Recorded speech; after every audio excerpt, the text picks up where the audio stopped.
Kevin has been a road biker for most of the time I've known him.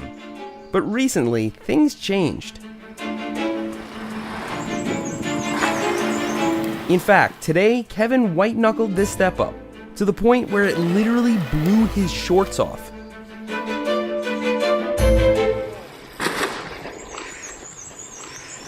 Dude! So to understand how we got to this point, a little explanation is in order. I don't remember when it was that Kevin started road biking, but he got way into it. From training, to racing, to eating donuts. He was a certified roadie, and went by the moniker Steady Spin. He even had a local race team for a while, but somewhere along the line, Kevin got introduced to mountain biking. Actually, it was a little over a year ago that Alexander took Kevin to a downhill park, where to everyone's surprise, he turned out to be really good at not pedaling. You are sending it! It's worth noting that I had made this prediction. Like me, Kevin has a history in street BMX. So all those bike control circuits were deeply embedded in his brain. We've seen this before.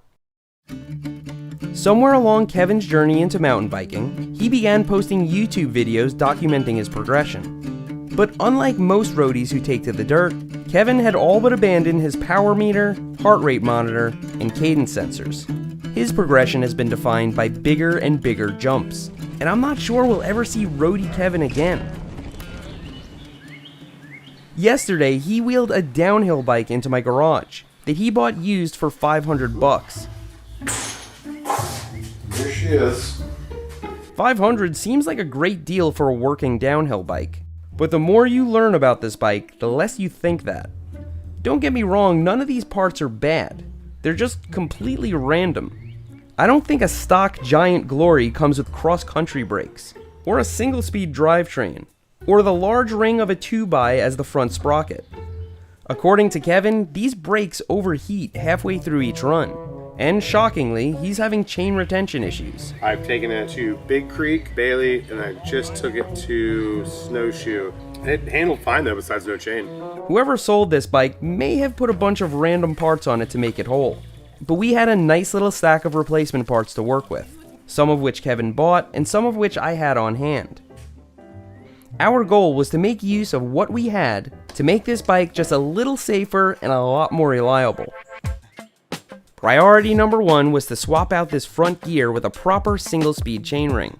This one was designed to work with a front derailleur, so the chain shifts off with any lateral force. Our replacement chainring has teeth that alternate between narrow and wide, which goes a long way in keeping the chain on. Also for chain retention, we installed a downhill chain guide, complete with a bash guard. Look how big this is. This one is made to protect up to a 36-tooth chainring, so it looks massive. But the price was right, and its red color against the green accents made this bike look like a watermelon, so we dubbed it Gallagher. In the absence of a rear mech, we decided to leave the chain tensioner. But I did spend some time adjusting things and getting the chain line as straight as possible. Eventually, we'll need to install a cassette and shifter on this thing, but for now, this'll need to do.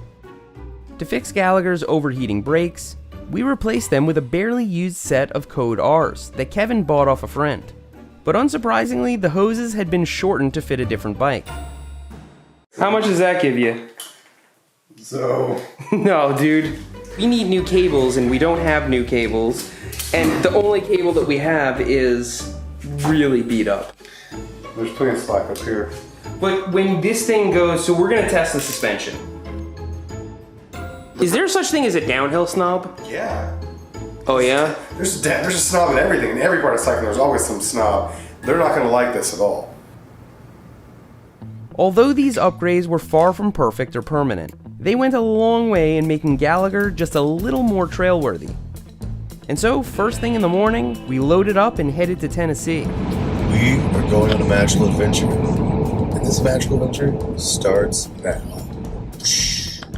Kevin had a score to settle at one of the gnarliest places I know of, Windrock Bike Park.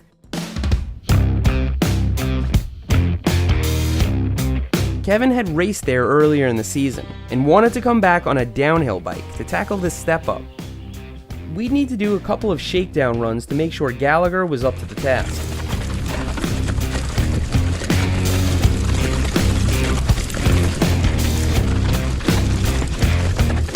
After our first few runs, the spring on the chain tensioner gave out, and we needed to borrow an old derailleur as a temporary solution. But overall, Gallagher was running way better than before. The brakes weren't overheating, and the drivetrain was pretty much doing its job. Kevin had already gotten the suspension sorted when he bought the bike, so that was working fine too.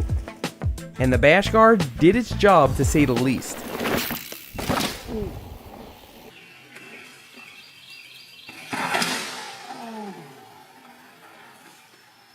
Aside from a few little odds and ends, Kevin was making it through each run without any issues to speak of. Aboard Gallagher, you would never guess that only a year ago, Kevin was a full-on road biker. I'm not trying to make this about road versus dirt, but it's pretty clear that Kevin was destined for this.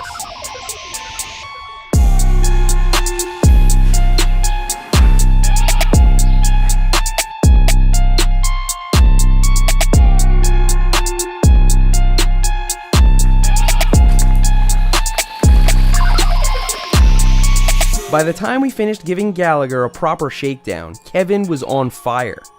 So he focused his attention on the Red Bull drop, and the rather large step up that comes after it.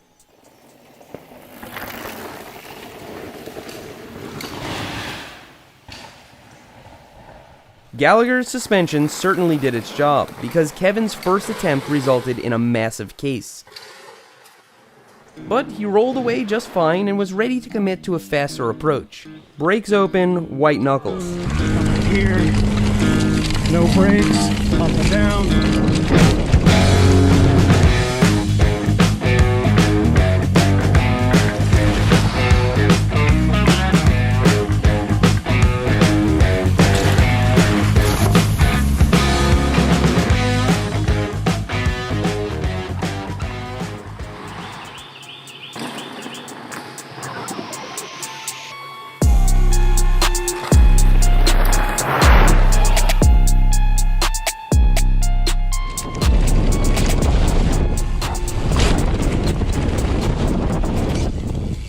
Oh.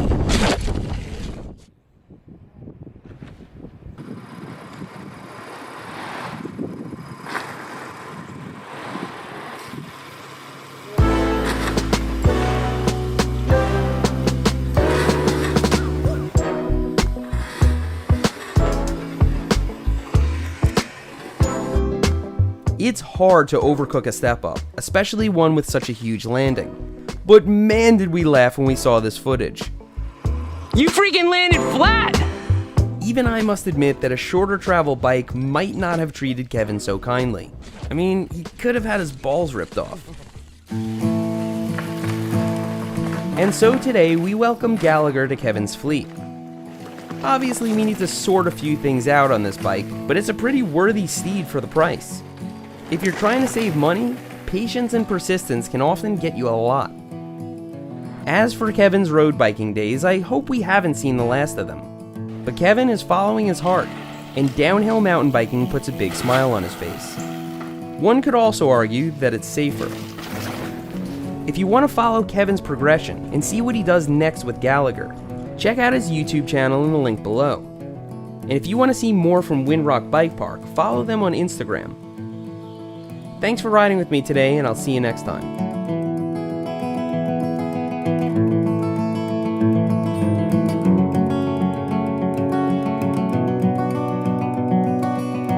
We're just gonna tuck it back in there. That looks safe, right?